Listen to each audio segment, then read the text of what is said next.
What a turnaround by the Indian team. A remarkable win in Ranchi and also a remarkable win overall as India have wrapped up the series as well. Joining us live on the program, our cricket analyst in Sunil Gavaskar. Saibhai, let me ask you to look at the bigger picture. What do you reckon is the significance of this win for Indian cricket, considering some of their first choice players weren't available? There was no Virat Kohli, there was no Rahul, Jasprit Bumrah had been rested, Mohammad Shami was injured, yet this young Indian team beats England that were at one point leading 1-0 in this series. What does this mean for Indian cricket, this series win?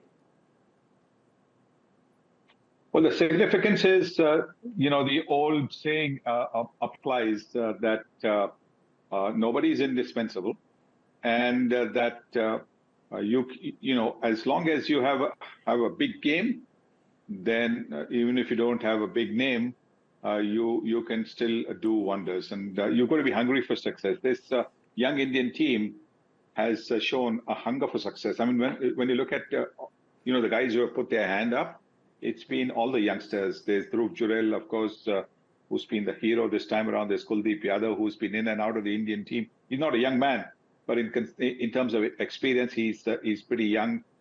Then you look at Shubman Gill again, somebody who's very young. So clearly, I think look at Akashdeep, who's made his debut in this game. You see the names, and you'll find that they've all been pretty young as far as experience is concerned. But they have shown that they've got a big heart, a big game, and so that's the reason why this Indian team has come up trumps. Okay, Saibhai, I absolutely love that line that you just gave. As long as you've got big game, you don't need big names. Okay, talking about big game, one guy that really stood out, playing only his second test match, Dhruv Jurel. I heard you in commentary comparing him to a certain MS Dhoni. What were the qualities that you've seen in Dhruv Jurel so far in the 2 test matches to accord him such high praise? Well, I said he looks like another Dhoni in the making. Nobody can be a Dhoni. There can only be one Dhoni. There's no other Dhoni. But the way he reads the game, the way he read the situation when he was batting with, say, Kuldeep Yadav, the way he shepherded Akashdeep and had that partnership, all those little partnerships with Kuldeep Yadav, it was not only partnership, it was taking time, which thwarts the opposition, makes them feel impatient, makes them feel restless. The way he did that, the way he attacked when needed, the way he was pushing singles. Then, of course, in the first innings that run out as well, where the way he gathered the ball, that is so typical Dhoni, gathering the ball and then getting rid of the bails to get the run out. Then, of course, that catch towards the end of Jimmy Anderson, when Jimmy Anderson went for a reverse sweep and then it came back and hit that. And the reflexes for that all reminds one of, the young Dhoni. When Dhoni was like that, Dhoni was also had, this quality of being able to think on his feet. And in the second innings as well, he came on a hat-trick. India were 5 down. It was still a long way to go. And the way he kept his cool, cool in the company of Shubman Gill. And both these youngsters took India home. So that's the reason he looks like, another Dhoni. Obviously, there will never be another Dhoni. But if Jurel can even be somewhere close to Dhoni, he'll have a wonderful career for India. Okay, maybe that comparison also came about because you were playing on MSD's home turf in Ranchi, where Dhruv Jurel had that outstanding performance, 90 in the first innings and then a match-winning innings right at the death. The other one who was giving him company, Saibhai, where India were in trouble in the second innings was a Shubman Gill. Now, just talking about Shubman, he was a prodigy. Ever since he even made his debut, people were talking about him. Much was expected of him. But oftentimes there was this criticism that came his way that he has the talent, but he's not utilizing that talent. This series, I can think of at least 3 outstanding knocks by Shubman Gill. Is it then fair to say this series marks the coming of age of Shubman Gill? Yes, I think in a way you can say that his early performances, not just this, but when he started his international career, his performances were so good that everybody's expectations went high. And when that happens, suddenly you get a couple of low scores that people start questioning. And to come out of that, the questions that people, generally so that, you start doubting yourself.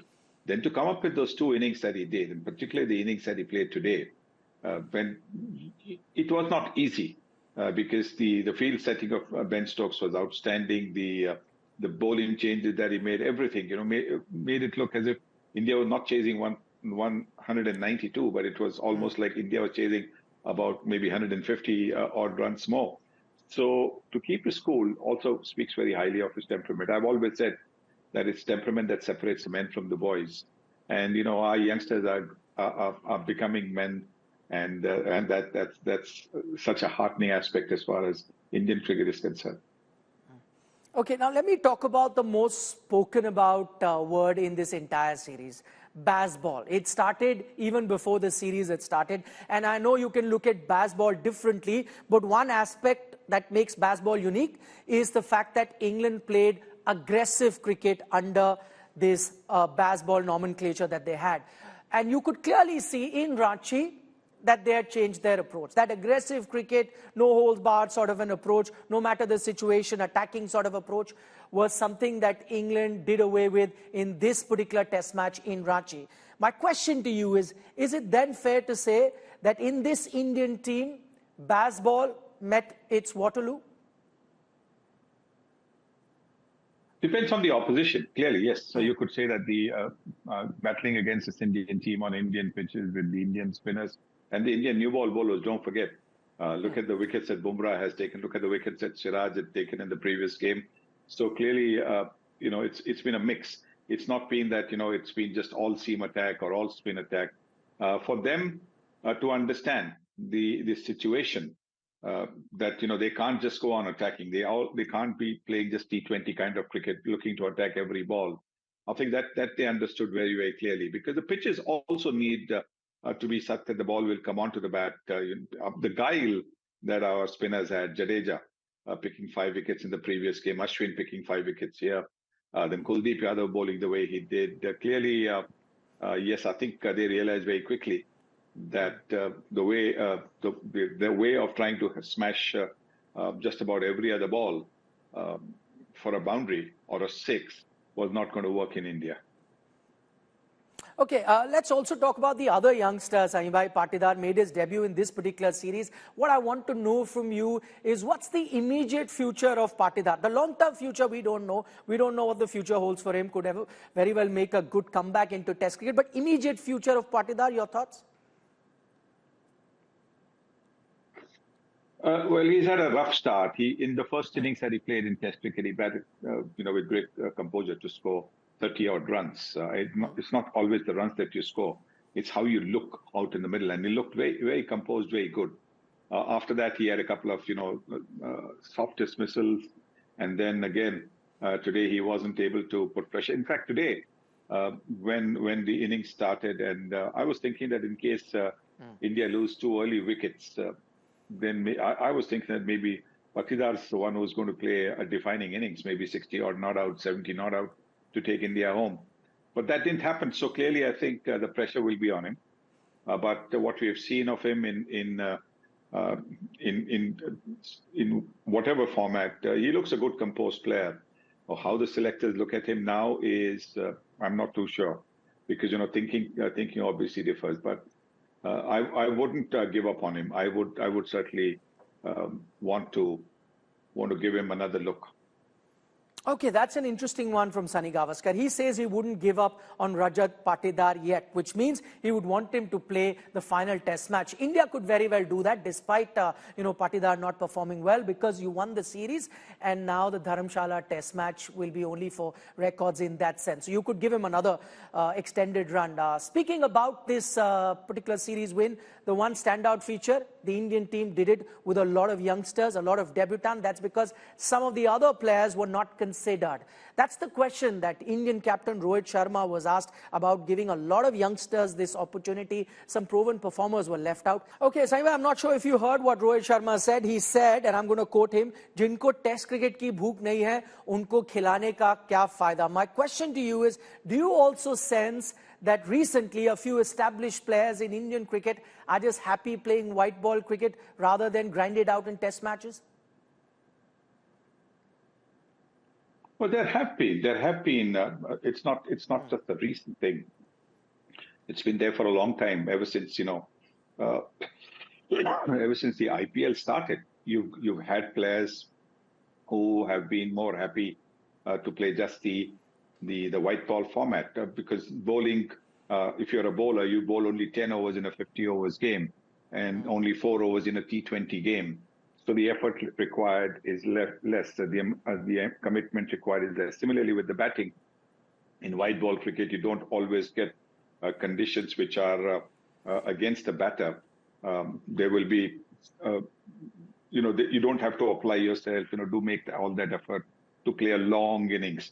So a lot of batters also don't want to play the red ball game, don't have the technique or the temperament, and so if they're not keen to play Test cricket, then that is what I think Rohit was saying, that let's have guys who are hungry to play the long format of the game. And that's what I said at the start of the program as well. It doesn't matter. You must have a big heart and a big game to play for India. You don't necessarily need to have a big name. Okay, Shami, and luckily for India, that big heart and that big game is coming through with the youngsters that have been given the chance. But thank you so much for talking to us on a very special day for Indian cricket. 17 straight series win at home for the Indian team, and for 13 years they are undefeated at home. I'm afraid that's all the time that we have on this particular broadcast. The news and updates continue on India Today.